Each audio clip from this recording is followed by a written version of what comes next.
नमस्कार मित्रों, success point में आप सभी का स्वागत है। मैं ऋतिक। आज हम पढ़ेंगे क्लास 11th हॉर्नबिल का लास्ट पोएम जिसका नाम है फादर टू सन। इसके लेखक हैं एलिज़ाबेथ जेनिंग। वीडियो शुरू होने से पहले मैं आप लोगों को बता दूं कि हमारे चैनल पे 1000 सब्सक्राइबर कंप्लीट हो गए हैं। आप लोग ऐसे ही प्यार बनाए रखिए और सपोर्ट कीजिए। चलिए पोएम पर चलते हैं। पोएम शुरू होने से पहले मैं बता दूं कि ये पोएम जो है एक पिता और पुत्र के बारे में है। उनके बीच कैसे संबंध है वही इस पोएम में एलिज़ाबेथ जेनिंग बताती हैं। I do not understand this child though we have lived together now in the same house for years. I know nothing of him so try to build up a relationship from how he was when small. Yet have I killed. I do not understand this child. I do not understand this child. मैं समझ नहीं सका उस बच्चे को। अर्थात देखिए, जो पिता है वो स्वयं के बच्चे को ही इसका बच्चा उसका बच्चा बता रहे हैं। पिता और पुत्र के संबंध में कितना बदलाव आ गया है, ये शब्द इसी बदलाव को दिखा रहा है। आई डू नॉट अंडरस्टैंड, मैं समझ नहीं सका, दिस चाइल्ड, उस बच्चे को, दो, यद्यपि, we have lived together now, यद्यपि हम साथ साथ रह रहे हैं, इन द सेम हाउस, एक ही घर में, फॉर ईयर्स, वर्षों से, यद्यपि हम साथ साथ रह रहे हैं, इन द सेम हाउस, एक ही घर में, फॉर ईयर्स, वर्षों से, आई know nothing of him, I know nothing of him, फिर भी मैं उसके बारे में कुछ भी नहीं जानता। अर्थात पिता जो है अपने बच्चे के बारे में कुछ भी नहीं जानते। So try to build up a relationship from how he was when small, इसलिए पिता जो हैं वो एक रिलेशनशिप अर्थात संबंध बनाने की कोशिश कर रहे हैं। ठीक वैसा ही संबंध जब उनका बच्चा छोटा था तब पिता और पुत्र के बीच में हुआ करता था। एट हैव आई किल्ड, फिर भी मैंने उस संबंध को मार दिया है, लेकिन पिता जो है फिर भी वो संबंध बनाने का प्रयास कर रहे हैं। फिर से रिवीजन करते हैं। I do not understand this child, मैं उस बच्चे को समझ नहीं सका, यद्यपि हम दोनों रह रहे हैं एक ही घर में वर्षों से, यद्यपि हम दोनों एक ही घर में वर्षों से रह रहे हैं, फिर भी मैं उसके बारे में कुछ भी नहीं जानता। So try to build up a relationship from how he was when small, इसलिए पिता जो है वो प्रयास कर रहे हैं एक संबंध बनाने की जैसा कि बचपन में संबंध हुआ करता था।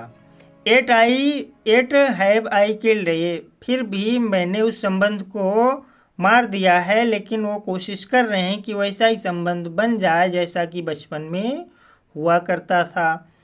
The seed I spent or sown it where the land is his and none of mine. We speak like strangers.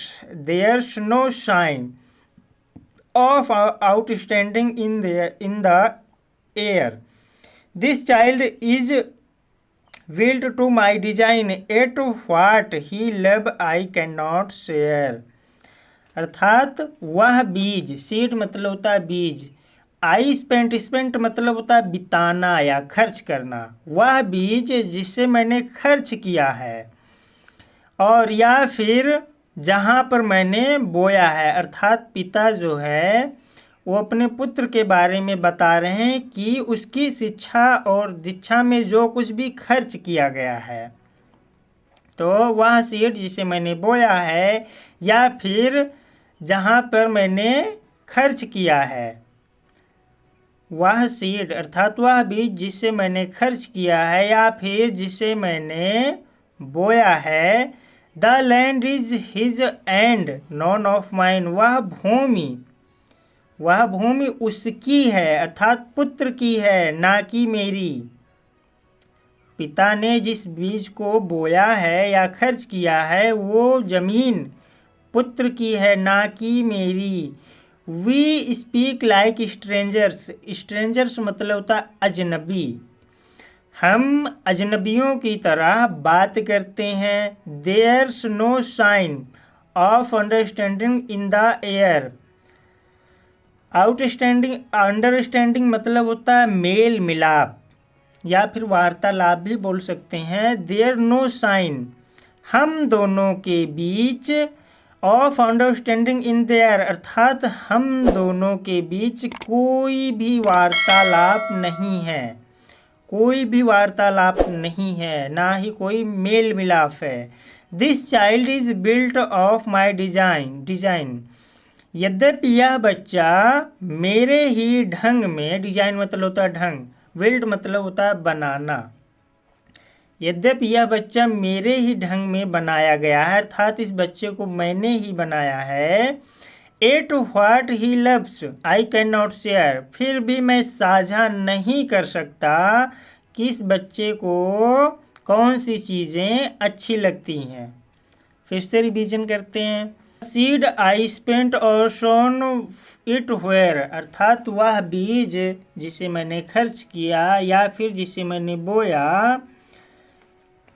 The land is his and on none of mine वह भूमि उसकी है अर्थात पुत्र की है, ना कि मेरी है। वी स्पीक लाइक स्ट्रेंजर्स हम अजनबियों की तरह बात करते हैं। There's no sign of understanding in the air अर्थात हम दोनों के बीच वार्तालाप या मेल मिलाप नहीं है।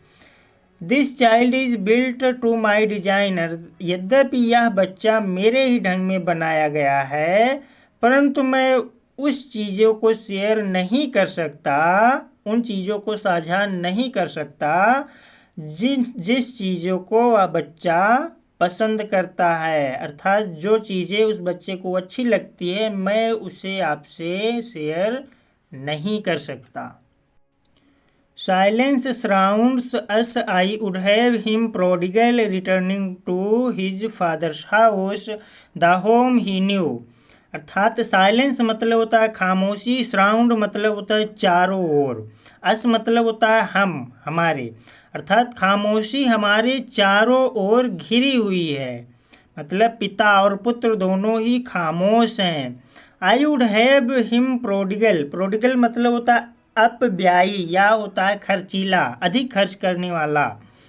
पिता कह रहे हैं कि वो कितना भी खर्च करे, उनका पुत्र कितना भी खर्चीला हो जाए, बस वो return to his father's house, वो अपने पिता के घर वापस आ जाए। द होम ही न्यू, वह उस घर में जिसे वह जानता है।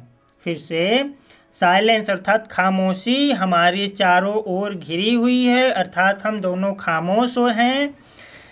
आई would have him prodigal returning to his father's house, उनके पिता चाहते हैं कि वो अपने घर वापस लौट आए, चाहे वो कितना खर्च करे या फिर कितना भी खर्चीला हो, लेकिन शर्त यह है कि वो अपने पिता के घर लौट आए।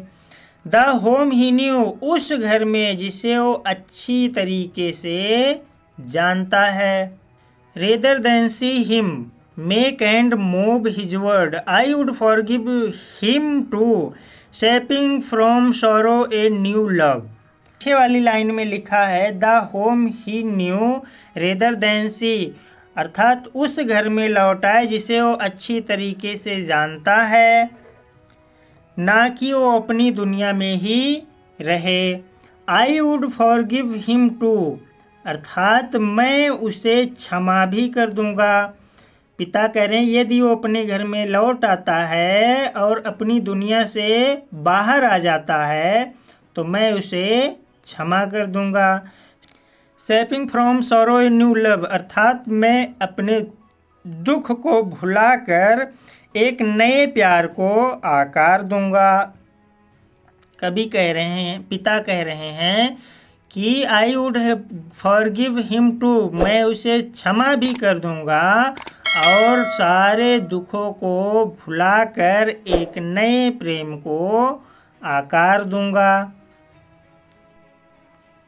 Father and son, we both must live on the same globe and the same land. He speak, I cannot understand myself. Why anger grow from grief? We each put out an empty hand, longing from something to forgive.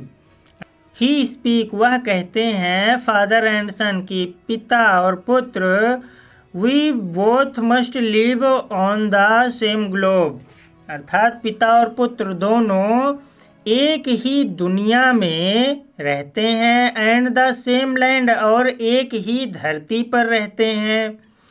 I cannot understand myself, मैं स्वयं को समझ ही नहीं सका। Why anger grow from grief, कि दुख से गुस्सा या क्रोध क्यों पैदा होता है। पिता कह रहे हैं कि मैं स्वयं को कभी समझ ही नहीं सका कि दुख से क्रोध क्यों उत्पन्न होता है या फिर पैदा होता है। We each put out an empty hand, longing for something to forgive, अर्थात हम दोनों को अपने हाथ बढ़ाने होंगे क्योंकि हमारे अंदर इच्छा है क्षमा करने की, इसलिए हम दोनों को अपने हाथों को आगे बढ़ाना होगा। फिर से रिवीजन करते हैं। Father and son, we both must live on the same globe and the same land he speaks, अर्थात वह कहते हैं कि पिता और पुत्र दोनों एक ही संसार में रहते हैं और एक ही धरती पर रहते हैं, फिर भी मैं स्वयं को समझ नहीं सका कि दुख से क्रोध क्यों उत्पन्न होता है। We each put out an empty hand, अर्थात हम दोनों को अपने हाथ बढ़ाने होंगे क्योंकि हम दोनों के अंदर ही ये इच्छा है, लॉगिंग मतलब इच्छा, कि हम दोनों एक दूसरे को क्षमा करें और एक दूसरे के साथ रहें। अगर हम यहाँ से वी से लेकर फॉरगिव तक किताब की भाषा में पढ़ें तो इसका अर्थ होगा हम दोनों दूसरों को क्षमा करने की इच्छा से खाली हाथ आगे बढ़ाते हैं।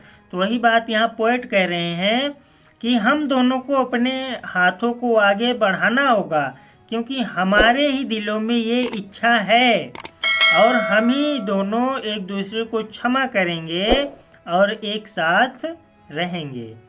वीडियो पसंद आई हो तो अपने मित्रों के साथ भी शेयर कीजिए ताकि वे भी इसका लाभ ले सकें। धन्यवाद।